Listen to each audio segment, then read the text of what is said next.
Hello you, welcome to my YouTube channel. My name is Beverly Langdon. I am excited that you've joined me today. Today it's going to be a little different, and so I have a guest who has gone through myomectomy. And myomectomy is surgery you undergo to remove fibroids. And so today I have someone to share her experience with us. Now it's important that this is done so that we can educate other people and then also encourage other people who might have gone through or are going through this period. Now, I would want to really urge you to share this video because you might not know someone who might need it. You might not know someone who is going through this experience and who would want to hear some words of encouragement and how to overcome the fear, the anxiety, and the trauma that comes with knowing that you have fibroids. So stay with me. I'll be right back to introduce my guest to you.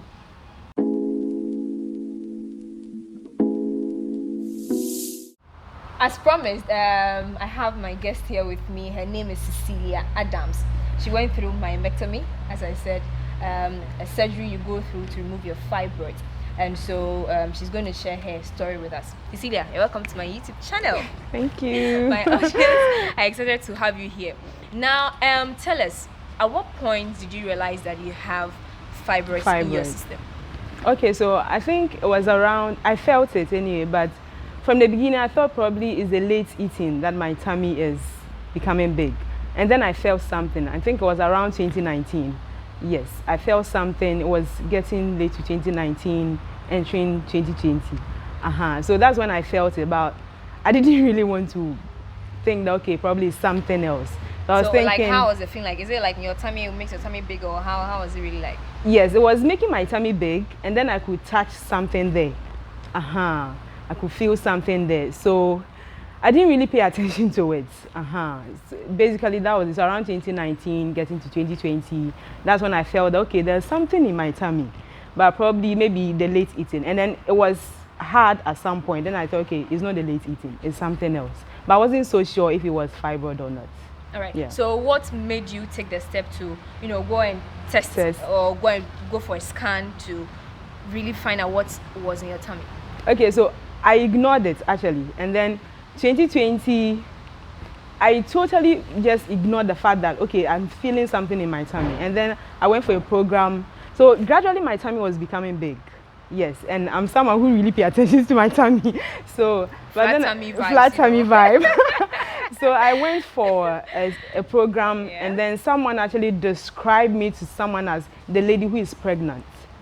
Like, was that bad? Like, was that huge? Like, your tummy? Yes. Oh, wow. My tummy was becoming huge. And the little eating or drinking of water, that one is like a word. It makes you like 9 months big. Pregnant already. So that's when I said, okay, then go. Then I went for the program in Tamale. And I've been to Tamale before. So this summer when I went to Tamale, I came back home. My feet were swollen. Oh. For a day. Signs of pregnancy. I'm telling you. So for a day, my feet were still swollen. And then I said, okay. I talked to friends, my feet is still swollen. She said, just go to the hospital and go and check it. So I went to the hospital, I saw the doctor, and I was menstruating at that period. So she asked that, are you pregnant? I said, no. In fact, I'm menstruating. And then she said, Cecilia, I think it's fibroid. Just the mention of that, like my heart, but I was trying not to feel like, big, being a strong girl. And she said, okay, you lie down, let me check something. She palpated my tummy. Palpation is like she's feeling what is there. And then she said, Cecilia, I think it's fibroid, but you just go and take a scan and then come back and then let me see. Now, when I walked out of the doctor's room, I was standing outside the hospital. I made a call to a friend and I was just crying. I was asking her that, how am I going to take this and if it is fibroid? Like, at that moment, I felt like, how?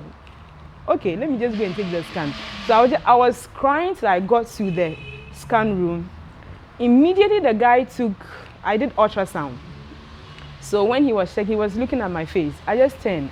And then the guy, right from the scan, he was like, it's a lot, Cecilia, it's a lot. I was just looking at this guy. So he finished taking the scan, and then he gave it to me, let me go and show it to the doctor. And then when I went to see the doctor, she was like, you need to quickly do the surgery. I have to refer you to a specialist so that you do the surgery quickly because Cecilia, it was fibroid. It was fibroid, and it's not just fibroid, it's multiple. Now, multiple can be 1, 2, 3, So you need to quickly do it. Wait. And she was like, the size is, we have sizes. Someone can be 1, 2, 3. And she was like, my size is like, that's past 7 and 9. So I need to quickly remove the fibroid. Wait, now before you ignored the fact that you had to go and check, was it that you were afraid of what you would find out, or you really, at the point, didn't really care? Was it fear it was fear. I think it was fear. I was feared that I was going to diagnose I have fibroid. Growing up, someone having fibroid, I don't know if you've heard of it's not easy. I was thinking this for grown up like women, and I'm just in my 20s, and I was thinking maybe it's for women who have given birth already, or 50s, or people who have their menopause. Now, as a young girl as I am, beautiful as I'm looking, and then of course, yes. So for me, I think it was fear, yeah. And I just didn't want to accept the fact that I have it. It could be or it could be fibroid. So I think it was fear, and probably that also at some point delayed. I thank God I actually decided to do, but probably delayed something. Maybe I could have just gone early and then check and then do it. Okay. Yeah. All right. So let's go back to the hospital when the guy checked, gave you the result of the ultrasound, and then you went back to the doctor. What happened at the point? Right there, I went to see the specialist. He also checked, and then he said that by palpating, he can feel 2. Can feel 2 of a fibroid. Now, I did a scan in Mankesim, and I said, no, I don't want to accept it. I'll come back to Accra and come and do another scan. And trust me, through all of that, I was crying, I was talking to friends, sending messages. It wasn't easy for me. I WhatsApped someone, the person was like, there's not a death sentence. But to me, it felt like it was a death sentence, because if anything at all, I'm going to be cut, not just to get a baby, but to remove fibroid. Now, I wasn't ready to have a scar, you know, that kind of feeling. Now, I came to Accra, went to another private hospital. The doctor said by palpating, he can feel 4. This time around 4. And then the huge one is on my kidney. And you know what the kidney does? Kidney? Yes. So I think it was this side, and he said he can feel it on my kidney. Wow. And I should hurry up and just do the surgery, because he doesn't want the case where I'll get kidney complications and all of that. Now, I said, okay. And then he mentioned amount that is like almost getting to like 55,000. So I said, then I can't do it. Then I decided I'll go to another hospital and go and check again. Because you really were in denial. Like, you didn't want to accept the fact that you really had. And I wanted, fibroid. even if it was fibroid, I wanted another option that was in surgery. Okay. Exactly. I just wanted another option that was in surgery. So I went to the last hospital. And when the doctor saw me, and I said, it's fibroid, I think he was like, fibroid. I've seen people with fibroid with huge tummy and all of that. Yours is not fibroid. Okay. Even if it's fibroid, I think you shouldn't do the surgery now. Go and get pregnant, have a baby. In 9 months' time, remove the baby and then remove the fibroid. So I was actually considering that option, you know. I was actually considering that option of having a baby, and then so he wrote some medications for me. Yeah. Others will shrink it, others will. So I was just considering that, okay, then let me just have a baby. In 9 months' time, they remove the baby and then they remove the fibroid. Okay. But you know, having a baby also comes with another. A lot of a lot. So that doctor, I came back from that hospital. I was so hopeful. I'm happy. I'm not going to do the surgery. I came to see a friend that, I'm not going to do it. It was actually during 2020 and then like Christmas. And the doctor was like, go and enjoy your Christmas. Go and have sex. You know, it's like a free bone to have now. You have the option to, yes. An opening. Like, dear God, you know, I'm having sex because I need to have a baby and then get rid of my fibroids. You know, exactly. So it was just, and I came back, and the idea of having a baby and then taking care of a baby is also another issue. Yeah. So. And your beans. And your beans. You can't just put it on fire. Yeah, no. I know. And that was it. So at some point, I was considering the baby actually. But 2020, and then I started bleeding.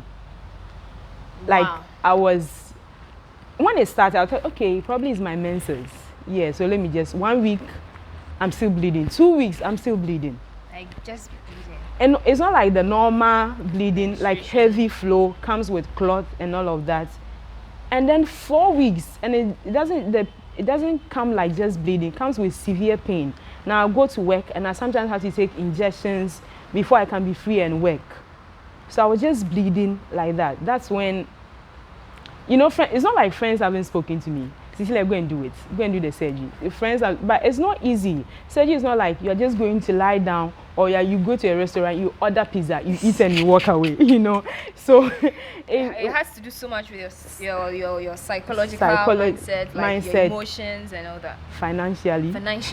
So it wasn't easy, but then the bleeding and everything, and a doctor confirming that it's 4, made me think, okay, then maybe I should just consider the surgery. Yeah, I took an injection that will probably shrink the fibroid, but it didn't work.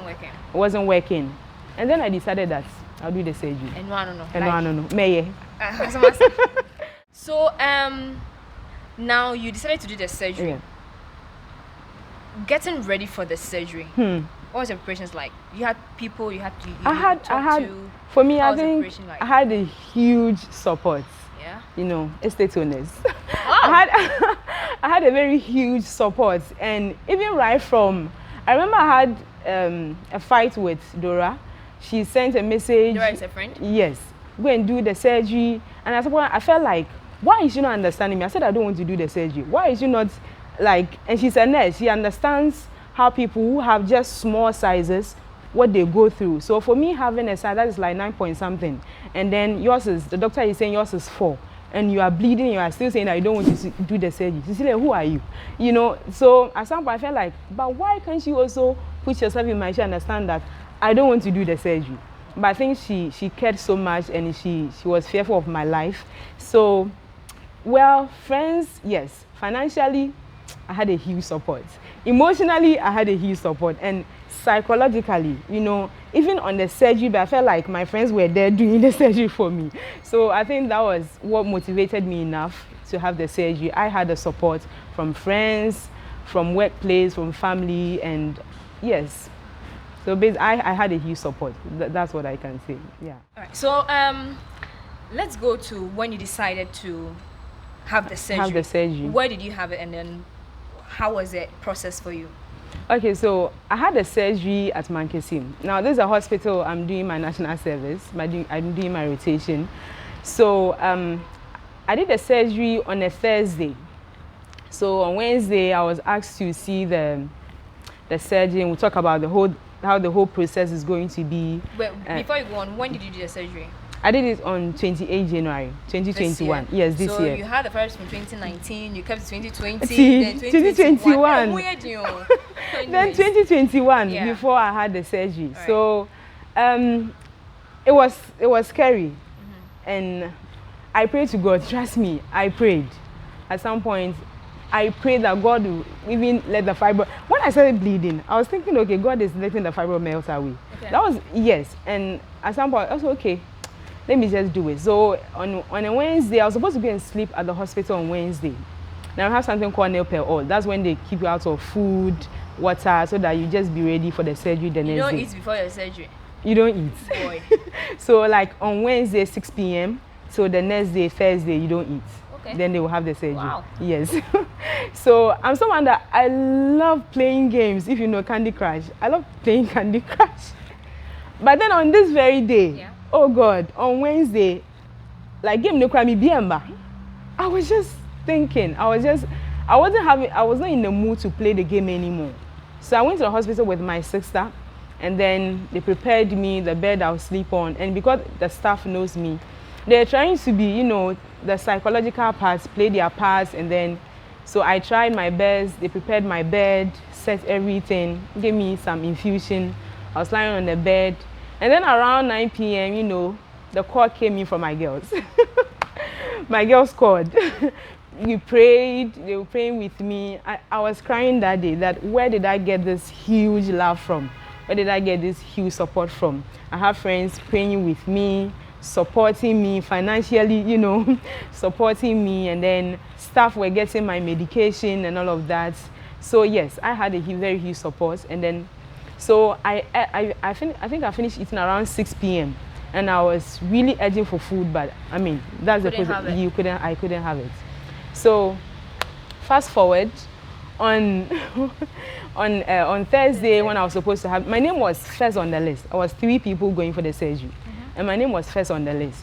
So on Thursday, I was ready. Now, before you go and even have the say, you have to shave and all that. So I had done all of that, but I was still scared. And then, so the nurse said, "Oh, Cecilia, sit in the wheelchair. Let me take you to the theater." I said, "No, please, I'll walk." He said, "Are you sure?" I said, "I'll walk." And then the doctor came and said, "Please, no, she shouldn't walk. Just put her in a wheelchair because looking at her face, the girl is tense already." Yeah. And I needed just to do the surgery. So I went to the theater room. I sat on the theater bed. And they were now about to arrange the instruments. I was just looking at the instruments. I was like, God.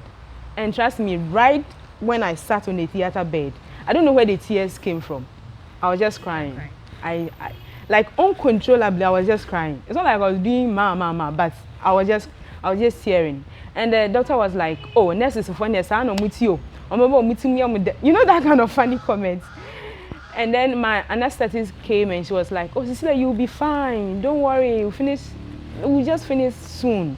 Just think that you are in the arms of your boyfriend." I'm like, does this look like a bedroom? Like, you know, so fast forward, it wasn't easy. So they did the spinal anesthesia. They gave it to me.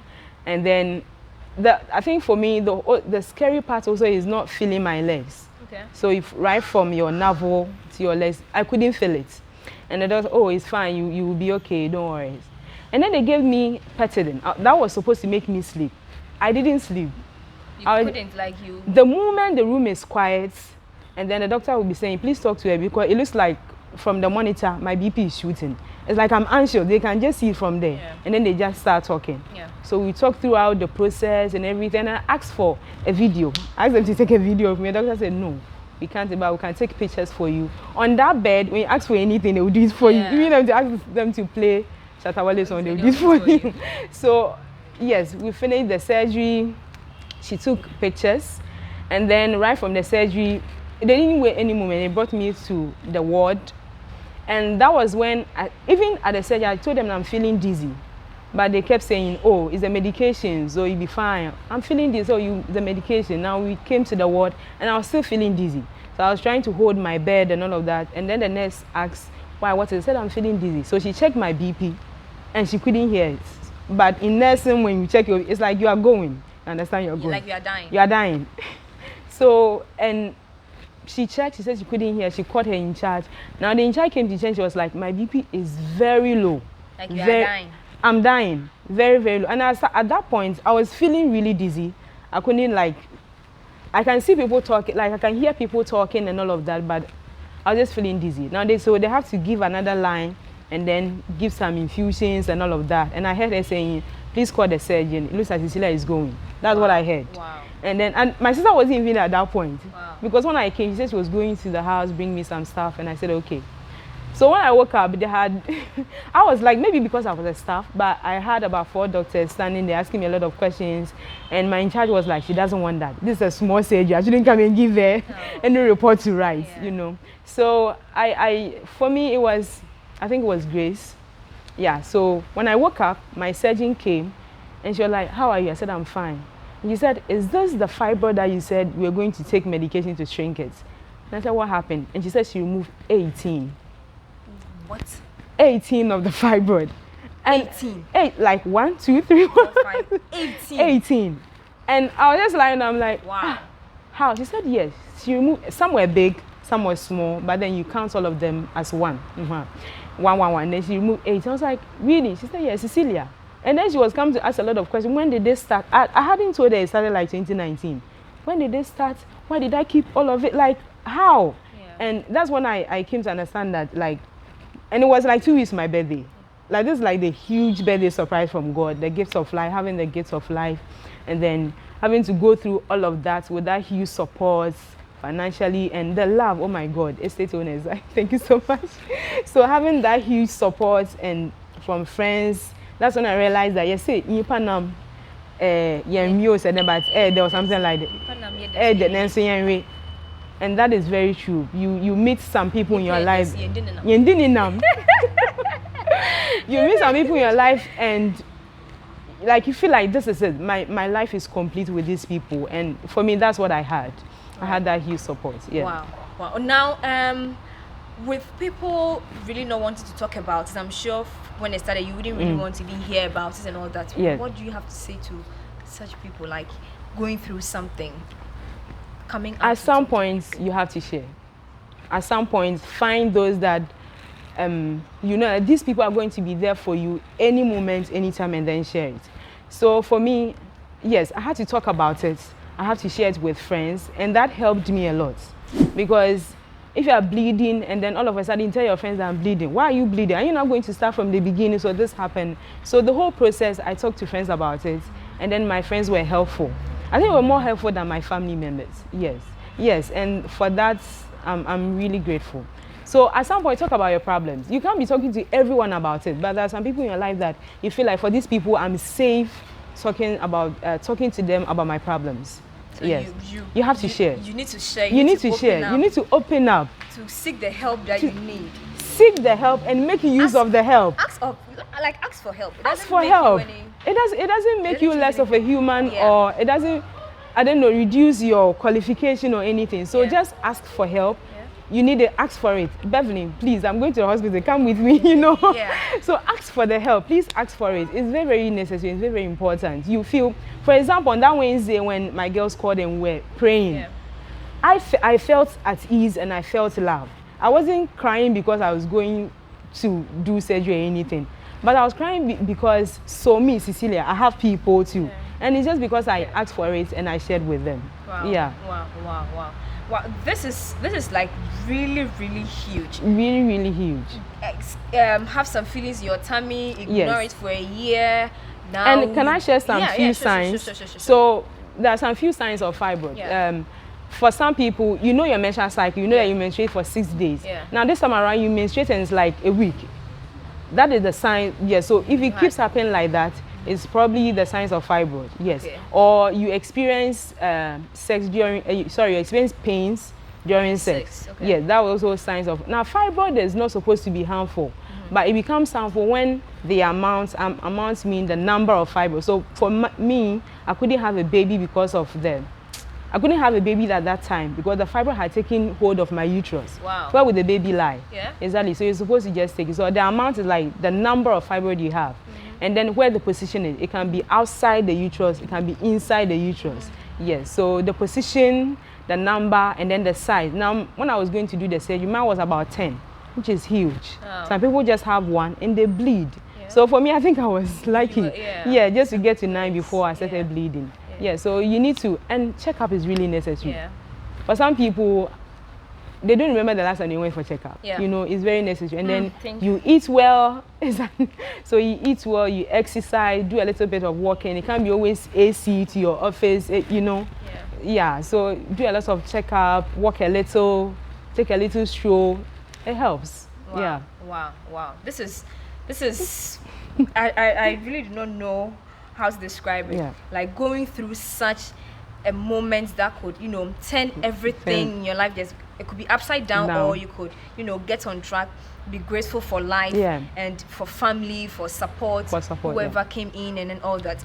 You know, it's not everybody who would be able to share this. And so with this episode, we really are hoping that if you are going through this, if you know someone who is going through this, if the like, you know, a trying moment in your life, we are really hoping that this would encourage you. And I urge you to share the video, you know, share with somebody who might, you wouldn't even know what someone is going through if the person doesn't share with you, okay? Just as she's saying, if she didn't share with her friends, with people she trusted, who would know, you know, who would be there for her when it was really necessary, was pressing that people had to stand for her and then be with her. And so I really urge you to share the video with family, friends, colleagues, relatives, anyone, anywhere that you can. Just drop this video and then, you know, encourage someone, go through this, come out strong, beautiful, happy. Now, are you okay? Like, you are you okay? Like absolutely okay? I'm absolutely Side effects, okay. nothing. Side effect, not so much. Apart from malaria that I had during the time I was recovering. Yeah, you're recovering. Now I'm okay. And where my scar is, I can still wear bikini and I'm okay. Oh, the bikini, no, we can still wear. Yes, and now my tummy is, you know. Flat. You like flat tummy stuff, found. Good for you. Yes. Good for you. So now I'm okay. Oh, yes. you're okay. Yes, you're I'm okay. okay. You're okay. Wow. The babies will come in soon. Some naming ceremony. Please invite me. So yes, I'm okay. That's and good. please be That's kind. good. People are That's going good. through a lot. No, yeah. They might not share it, Yeah. but just be kind to one another. Yes. Right. All right, guys. Thank you so much for watching this episode. You know, it's really not easy to come out to share a trying moment in your life, and so if this is what we are sharing with you today, I really hope that you share this video with other people so that they can also learn something and benefit from it. You know, go through a trying moment. Okay, so this is what I have for you today. Thank you. Please like this video, subscribe, comment, and you know, and share. Thank you so much for joining me, Cecilia. Thank you for so having much me, for being here. I really appreciate that you spent this time to, you know, encourage someone. And to your estate owners, please be at the estate owners. We are the estate owners. One of them. So that's where the Lord has blessed us, and we are really grateful. Thank you, Celia, for Thank you for having me. You're welcome.